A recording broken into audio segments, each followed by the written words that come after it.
पाठ 17.1 काल टेंस। सहायक क्रिया।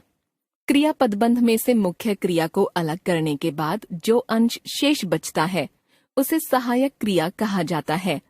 सहायक क्रिया के प्रमुख घटक हैं काल, पक्ष, वृत्ति तथा वाच्य। ध्यान रखिए, काल का संबंध क्रिया के घटित होने में लगने वाले समय के साथ होता है तथा पक्ष से यह पता चलता है कि वह क्रिया किस तरह से घटित हुई। भाषा में हम जो वाक्य बोलते हैं उनमें दो तरह की क्रियाएं दिखाई देती हैं। कुछ क्रियाएं शुरू हो चुकी होती हैं तथा कुछ शुरू नहीं होती। देखिए निम्नलिखित उदाहरण। क्रिया शुरू हो चुकी है, क्रिया शुरू नहीं हुई। लड़कियां काम कर रही हैं, लड़कियां काम कर सकती हैं। वे बाजार गए थे, तुम बाजार जाओ। माताजी ने खाना बना लिया है, शायद आज माताजी खाना बनाएं। जो क्रिया प्रारंभ हो जाती हैं वे घटित होने में कुछ न कुछ समय अवश्य लेती हैं, पर जो क्रियाएं प्रारंभ ही नहीं हुई उनके द्वारा समय लिए जाने का कोई प्रश्न ही नहीं उठता। अतः काल एवं पक्ष के प्रत्यय उन्हीं क्रियाओं में लगते हैं जो शुरू हो गई होती हैं। जो क्रियाएं शुरू ही नहीं होती उनसे तो वक्ता के केवल मूड या वृत्ति का ही पता चलता है। ऐसी क्रियाओं में वक्ता कहीं आदेश देता है, कहीं संभावना व्यक्त करता है तो कहीं किसी व्यक्ति के कार्य करने की क्षमता, सामर्थ्य आदि को बताता है। अतः वृत्ति सूचक प्रत्यय उन्हीं क्रियाओं में लगते हैं जो शुरू नहीं हुई होती। प्रस्तुत अध्याय में हम काल के विषय में विस्तार से चर्चा करेंगे। काल टेंस। प्रायः लोग काल टेंस तथा समय टाइम को एक मान लेते हैं, पर ये दोनों एक नहीं होते। समय का व्याकरणिक रूप ही काल है। समय को वर्तमान, भूत तथा भविष्य 3 भागों में बांटा गया है। उसी आधार पर काल को भी 3 भागों में बांट लिया गया है। काल के भेद: वर्तमान काल, भूतकाल, भविष्यत काल। वर्तमान काल प्रेजेंट टेंस।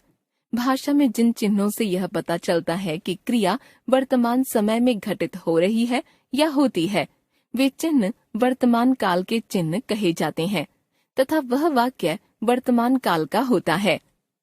ध्यान रखिए, जिन वाक्यों के क्रिया पदबंधों में है, हैं, हूँ, हो चिन्ह लगे होंगे तो वे वाक्य वर्तमान काल के होंगे। देखिए निम्नलिखित उदाहरण। वे लोग रोज 8 बजे नाश्ता करते हैं। तुम लोग इस समय नाश्ता क्यों कर रहे हो? हम लोग नाश्ता कर चुके हैं। उन लोगों ने नाश्ता कर लिया है। तुम लोग किस समय नाश्ता करते हो? भूतकाल पास्ट टेंस। भाषा में जिन चिन्हों से यह पता चलता है कि क्रिया बीते हुए समय में या भूत समय में घटित हुई थी, वे चिन्ह भूतकाल के चिन्ह कहलाते हैं तथा वह वाक्य भूतकाल का वाक्य होता है। ध्यान रखिए, जिन वाक्यों के क्रिया पदबंधों में आ, ई, ए या था, थी, थे आदि चिन्ह लगे होंगे वे वाक्य भूतकाल के होंगे। देखिए निम्नलिखित उदाहरण। उन लोगों ने नाश्ता कर लिया। उन लोगों ने नाश्ता कर लिया था। वे ट्रेन से वापस आए। वे ट्रेन से वापस आए थे। वह बाजार गई। वह बाजार गई थी। सब लोग कल चले गए। सब लोग कल चले गए थे। माला ने गाना सुनाया। माला ने गाना सुनाया था। बच्चों ने पतंग उड़ाई। बच्चों ने पतंग उड़ाई थी। भविष्यत काल फ्यूचर टेंस। भाषा में जिन चिन्हों से यह पता चलता है कि क्रिया भविष्य में घटित होगी, वे चिन्ह भविष्यत काल के चिन्ह कहलाते हैं तथा वह वाक्य भविष्यत काल का होता है।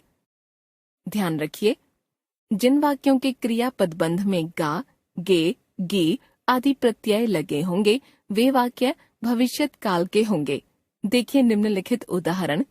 मैं आज स्कूल नहीं जाऊंगा। तुम कब चलोगे? हम फिल्म देखने जाएंगे। तुम अब क्या काम करोगी? आप कहाँ ठहरेंगे? वह तुम्हें रुपये नहीं देगा। हमने सीखा, काल तथा समय दोनों एक नहीं होते। समय की भाषिक प्रस्तुति ही काल है। काल से भाषा में क्रिया के घटित होने की सूचना मिलती है। काल के 3 भेद किए जाते हैं: वर्तमान काल, भूतकाल और भविष्यत काल। वर्तमान काल के सूचक चिन्ह हैं हैं, हूँ, हो आदि। भूतकाल के चिन्ह हैं आ, ई, ए अथवा था, थी, थे आदि तथा भविष्यत काल के सूचक चिन्ह हैं गा, गे, गी आदि।